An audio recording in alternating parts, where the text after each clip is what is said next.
our factory.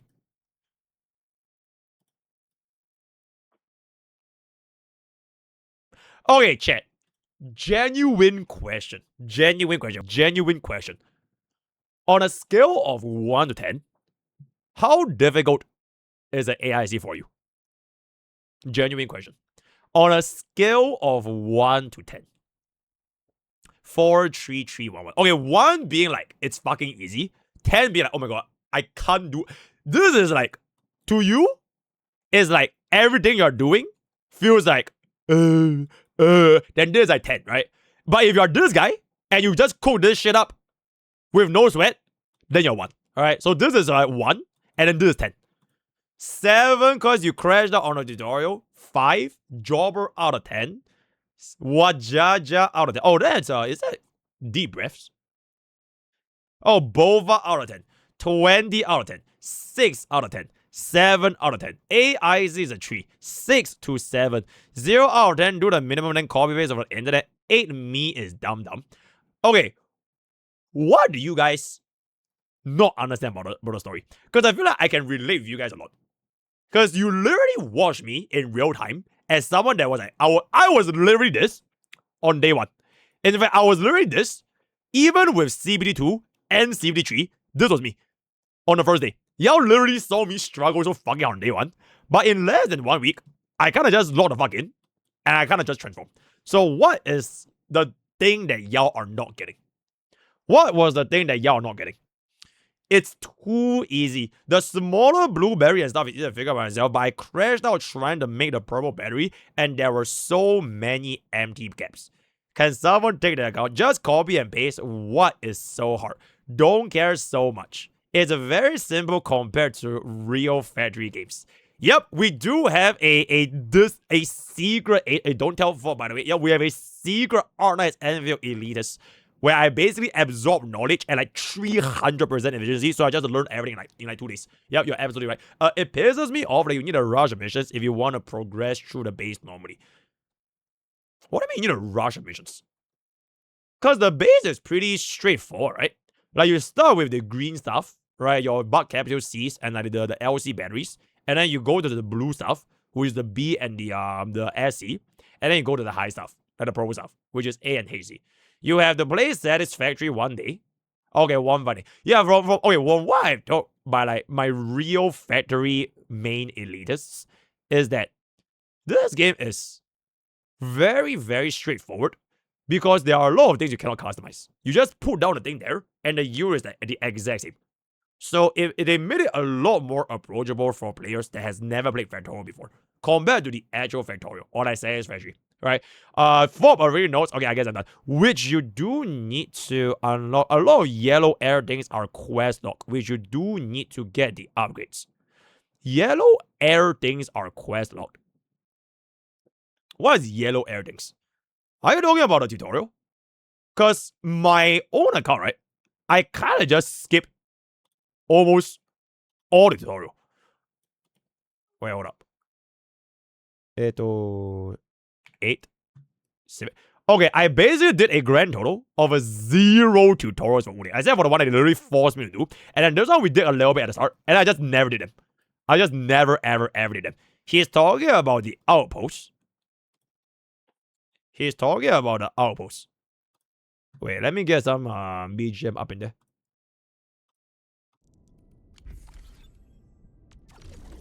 The yellow air balloon to unlock new units.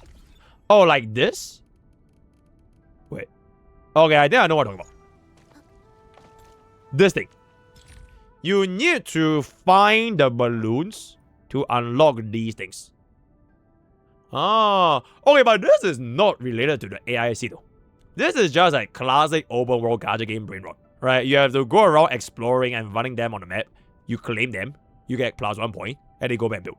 But it has nothing to do with the actual building process itself. It is just a way for you to get access to these facilities, which, to be completely fair, is like a little bit of a drag, because like, open world and everything. MrPokke under a rock here. I just came back on playing Gacha again and I saw man and taking shots on you. Are you a villain or are you just safe about the game? People that take the shot at me, they are unfortunately a little bit silly. So, and then what to do? The game tells you to drag and drop items for 1 billion times on every tutorial, and it's not basic knowledge. I see. Gacha players can't read. That's why tutorials are for them. Okay. What do y'all think is the alternative to the tutorial if the tutorial is bad? Because frankly speaking, I just don't want to do them, which is fair. They are kind of tedious. They really like hold your hand every step on the way to the point where like it is quite a bit of a drag. It is quite a bit. What is the alternative to this? Watch YouTube guides. The skip button. Make it skippable.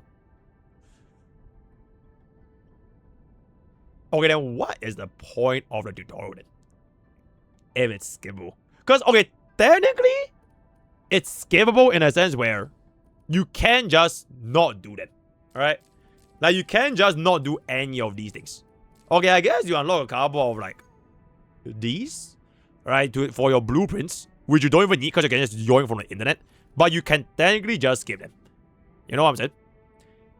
Okay, the pool currency is locked behind the tutorial. Okay, so do you think it would be better if the tutorial just had 0 pool currency? So like, how much do you get for your 1, 2, 3, 4, 5, 6, 7, 8, 9, 10, 11, 12, 13, 14, 15, 16, 17, 18. Oh wait, chat, I'm a fucking dumbass, bro. It literally says here. Okay, so you have 26 missions, right? So you have 26 missions times, okay, 25 is 250, right? So it's basically, 650. So essentially, slightly more than 1 pool. So do you think it would be better if they just gave out 2 pools and made no pool income in the actual tutorial and you just skip everything? Would it have been a better experience for you when it comes to the AIC? Tutorial is more than fine. People are just lazy fucks using blueprints. The people are a little bit silly. I hate that I have to do the chore twice. I would rather the tutorial help set up the initial base to a functional state from the get-go so they can get an idea of what a decent factory looks like.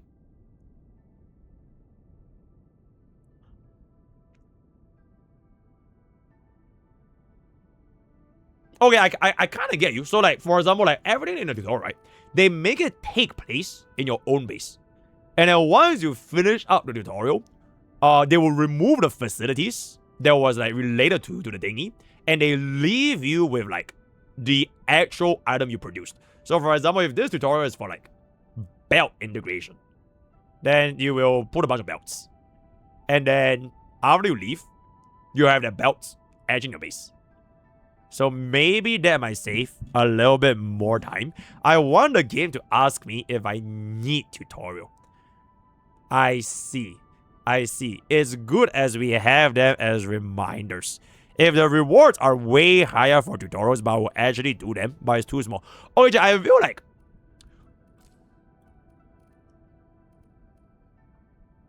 Are we upset that the rewards are being locked behind the tutorials? Or are we upset at the AIC itself? Because my initial question in the chat was, rate the difficulty of AIC from 1 to 10. And then the response for the people that were saying like, oh, it's like more than 5 because it's quite difficult. And then I was like, why was it quite difficult? And then the response to that was, the tutorial sucks. So, how does that have a link with the tutorial sucks and the solution to that is to skip the tutorial, but you have a difficulty understanding the AIC? Do you get what I'm saying? So like the solution to learn the AIC is to not do the tutorial. Is what I'm getting at. It's just a loop. If there's a tutorial, people complain. If there's no tutorial, okay, I have no clue about the factory. I see. AIC is 3. Also, off-node low spring and refugee gland bleach. Okay, absolutely. I think people need arrows drawn all over. It's not hard because of the tutorial sucks, but it's hard because of how complex the placements are in advanced machines. They should make more engaging tutorials. The bonus requirements are more of a, it's good, now do it yourself. Power in rate, it's not power in rate by the way, it's just clogged. Yeah, because my sprinklers are off because my plants are already watered, so it's just off. Don't even worry about it. Yeah, and also this thing hovers by the way. It sometimes go down and sometimes go up, because one singular Wuthering berry, it gives like a shit ton of power, so it always dips, so don't even worry about it, it's fine. Sea Dog said we are cooked if we are having so much problem with the factory, it's simple. Okay, like, I understand from like a casual perspective, right? Like, it's a first time, like for example, can you imagine a first Genshin Impact player? Like they never played something like Factorial, and their only Gacha game experience is Genshin Impact, or like Wuthering Waves, or like HSR. And this is like their first experience ever, and they're not a streamer, and they're not a content creator, and they're not elitists, they don't watch guys, and they just want to try this game for themselves. It would be like quite daunting, right? It is very, very daunting actually, because like if I didn't play through the CPT, and I just go in like completely blind, I would not be able to finish up all my progression within like 1 week. So I get why it would be a filter, right? It would definitely be a filter because everything that we have come to know for like mainstream gacha, it follows a very similar formula, especially for open world games, right? Like, what the big open world recently, right? From Genshin, then you have like Tower of Fantasy, right? And then you have like Wuthering Waves, and then you have like, I guess, Duel 9 Abyss, right? Like a lot of like open world gacha games, they follow a very, very similar formula. And Arknights Endfield just feels like one of those, like for the first time, you actually need to take a look into the AIC system, which is like something that you probably have never ever done before if you've never played Factory or Factorial, right? So it is definitely gonna be a bit of a learning curve, especially if people are not used to the system. Minecraft has no tutorials, but I still remember I was struggling on a Minecraft puzzle on how to craft a pickaxe because I've never played Minecraft. So I didn't want to do, right? Similar to Wuthering, Arknights is more similar to Monster Hunter Wilds. Not really. Monster Hunter Wilds doesn't need to build. Bro, okay, from my experience, right? The closest thing I can think this as is like the StarCraft 2 base building with like the Genshin / WoWa / Zenless Zone Zero combat. That is the closest thing I can think of. Because I've never ever played something like this ever in my life. But I think that after I gave it a really, really good amount of time, like trying to learn, and I literally consulting the elitists, it made me understand. So, yeah. Let me know what you guys think in the comments down below. Is the Arknights Endfield AIC too difficult, right? Drop down in the comment. Bye. Okay, yo, good chat, guys. Good chat. I think this is a very interesting topic. I would say Endfield is similar to Warframe. Lots of tutorials, but once you get through them, it's understandable. That's why. It feels a little bit front-loaded for players who aren't used to it. Absolutely. Bro, okay, yeah. That is actually one of my points that I was going to review for Endfield, is that they overwhelm you with like too many things at once at the start. So like, if you're like a new player, right? And you go into Endfield expecting it to be a game like Genshin, because you don't even know what Endfield is about. Like, okay, like realistically, you have to be fair. A lot of players that play Gacha nowadays, they will always compare the new games to games like Genshin. Because Genshin is what made like Gacha like mainstream it is, right? So like, oh wait, is it gonna be another like overall Gacha and like Genshin? And then they come in to this whole AIC system, and it's like really, really intimidating. And the way that they structured the early game is that they put a bit of everything. Right? I'm not sure if y'all remember. They put a bit of the story, and then they put a bit of the combat. And then in the middle of your MSQ, they'll put in a bit of AIC, right? Just out of nowhere, they'll give you this AIC. And then once you're done with the AIC, you put it in the story again. And then go into the open world, and then explore. So like, it's like all the things that this game has to offer is coming to you immediately at once as a casual consumer. And like, there are like two ways you can see it. One is like, they want to mix everything together because they want to make it like engaging, right? They don't want to make it like straightforward, like one linear line to like spice things up, right? To keep things fresh, right? Then on the other hand, if you cannot understand what the fuck is going on, then you'll be like, oh my god, the teacher is going too fast for you to keep up. So it's very, very, it's definitely a filter. I would say this game probably has one of the biggest filters I would see from like a modern Gacha game throughout all of the big Gacha games that is gonna be released. Like almost, okay, I would dare say Arknights Endfield is probably gonna be mainstream, because I think Gacha's definitely not being a mainstream is like generally an indication of like how globally is received, especially in CN. And CN is like, bro, they are going crazy for Endfield. It's actually going crazy. So they're gonna be the right. They're gonna be the most people play games. Blah blah blah. Yeah, absolutely. They started off with Genshin, HSR, and WoWa. So this is really like something super new. Like just for myself. But luckily your streamer play a little bit of CBT, so like I kind of get what's going on. But even for the AIC, it's like a very new concept that I have like really like I struggle like fucking a lot.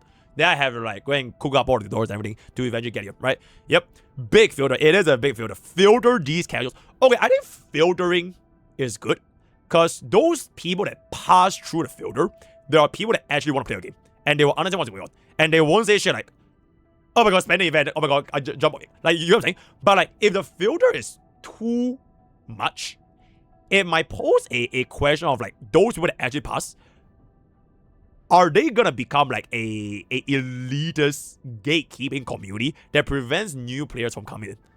So like if you filter out all the casuals and you only keep those in, they're like, oh yeah, I'm gonna be a fucking hardcore grinder and all that kind of stuff. It's like imagine HSR without casuals. And HSR only makes turn-based games like Expedition 33 with like parries and shit. So you only have elitist players in HSR. Then like, it becomes like a lot more challenging for the new players to jump into this kind of like gacha games. And I feel like gacha games, they can't be that filtery, especially for like a gacha game that's aiming to be like mainstream wide market audience. So what I want to do. Some of the OG Arknights community might gatekeep. Okay, gatekeepers will exist in any gacha games. It doesn't really matter if it's Endfield. There's always gonna be gatekeepers. But like, it's just a question of like, is it your entire no, maybe not, but like majority of your community? Or is it like a small fraction of your community, right? Yeah, filtering tourists is good. Filtering tourists is good, right? But not like everyone that like they want to try the game. Because they want to just try it for themselves.